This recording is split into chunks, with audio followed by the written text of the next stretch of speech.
Pada pertemuan kali ini kita akan sedikit lebih mengenal tokoh yang bernama Semar. Menurut sejarawan Prof. Dr. Slamet Muljana, tokoh Semar pertama kali ditemukan dalam karya sastra zaman Kerajaan Majapahit berjudul Sudamala. Selain dalam bentuk kakawin, kisah Sudamala juga dipahat sebagai relief dalam Candi Sukuh yang berangkat tahun 1439. Semar dikisahkan sebagai abdi atau hamba tokoh utama cerita tersebut, yaitu Sahadewa dari keluarga Pandawa. Tentu saja peran Semar tidak hanya sebagai pengikut saja, melainkan juga sebagai pelontar humor untuk mencairkan suasana yang tegang. Terdapat beberapa versi tentang kelahiran atau asal-usul Semar. Namun semuanya menyebut tokoh ini sebagai penjelmaan dewa. Dalam naskah Serat Kanda dikisahkan, penguasa Kahyangan bernama Sang Hyang Nurasa memiliki dua orang putra bernama Sang Hyang Tunggal dan Sang Hyang Menang. Karena Sang Hyang Tunggal berwajah jelek, maka tahta Kahyangan pun diwariskan kepada Sang Hyang Menang. Dari Sang Hyang Menang kemudian diwariskan kepada putranya yang bernama Batara Guru.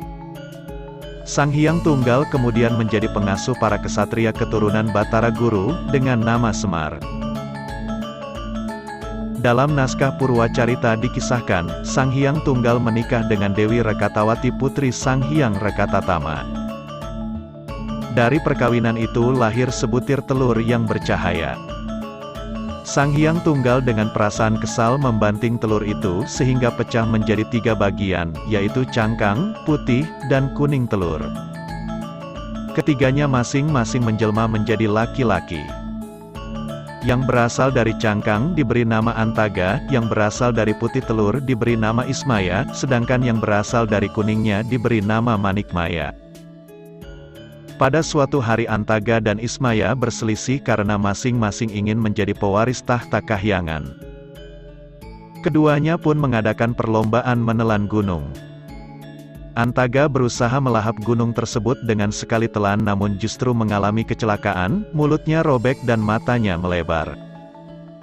Ismaya menggunakan cara lain, yaitu dengan memakan gunung tersebut sedikit demi sedikit. Setelah melewati beberapa hari seluruh bagian gunung pun berpindah ke dalam tubuh Ismaya, tetapi tidak berhasil ia keluarkan. Akibatnya sejak saat itu Ismaya pun bertubuh bulat. Sang Hyang Tunggal murka mengetahui ambisi dan keserakahan kedua putranya itu. Mereka pun dihukum menjadi pengasuh keturunan Manikmaya, yang kemudian diangkat sebagai Raja Kahyangan, bergelar Batara Guru. Antaga dan Ismaya pun turun ke dunia, masing-masing memakai nama Togok dan Semar. Dalam pewayangan dikisahkan, Batara Ismaya sewaktu masih di Kahyangan sempat dijodohkan dengan sepupunya yang bernama Dewi Senggani.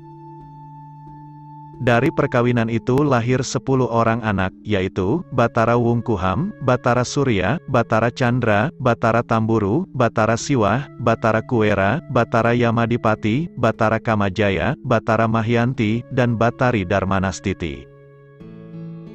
Semar merupakan tokoh pewayangan ciptaan pujangga lokal. Meskipun statusnya hanya sebagai abdi, tetapi keluhurannya sejajar dengan Prabu Kresna dalam kisah Mahabharata. Jika dalam perang Baratayuda menurut versi aslinya, penasihat pihak Pandawa hanya Kresna seorang, maka dalam pewayangan, jumlahnya ditambah menjadi 2, dan yang satunya adalah Semar. Semar dalam karya sastra hanya ditampilkan sebagai pengasuh keturunan Resi Manumanasa, terutama para Pandawa yang merupakan tokoh utama kisah Mahabharata. Namun dalam pementasan wayang yang bertemakan Ramayana, para dalang juga biasa menampilkan Semar sebagai pengasuh keluarga Sri Rama ataupun Sugriwa. Dalam pewayangan, Semar bertindak sebagai pengasuh golongan kesatria, sedangkan Togok sebagai pengasuh kaum raksasa. Dapat dipastikan anak asuh Semar selalu dapat mengalahkan anak asuh Togok. Hal ini sesungguhnya merupakan simbol belaka. Semar merupakan gambaran perpaduan rakyat kecil sekaligus dewa Kahyangan. Jadi, apabila para pemerintah yang disimbolkan sebagai kaum kesatria asuhan Semar mendengarkan suara rakyat kecil yang bagaikan suara Tuhan, maka negara yang dipimpinnya pasti menjadi negara yang unggul dan sentosa. Dalam pewayangan Jawa Tengah, Semar selalu disertai oleh anak-anaknya, yaitu Gareng, Petruk, dan Bagong. Namun sesungguhnya ketiganya bukan anak kandung Semar. Gareng adalah putra seorang pendeta yang mengalami kutukan dan terbebas oleh Semar. Petruk adalah putra seorang raja bangsa Gandarwa. Sementara Bagong tercipta dari bayangan Semar berkat sabda sakti Resi Manumanasa. Pada zaman berikutnya, ketika kerajaan-kerajaan Islam berkembang di Pulau Jawa, pewayangan pun dipergunakan sebagai salah satu media dakwah. Kisah-kisah yang dipentaskan masih seputar Mahabharata yang saat itu sudah melekat kuat dalam memori masyarakat Jawa. Salah satu ulama yang terkenal sebagai ahli budaya, misalnya Sunan Kalijaga.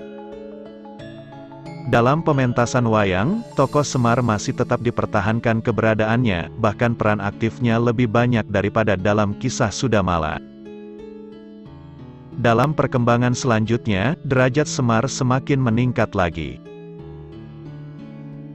Para pujangga Jawa dalam karya-karya sastra mereka mengisahkan Semar bukan sekadar rakyat jelata biasa, melainkan penjelmaan Batara Ismaya, kakak dari Batara Guru, raja para dewa.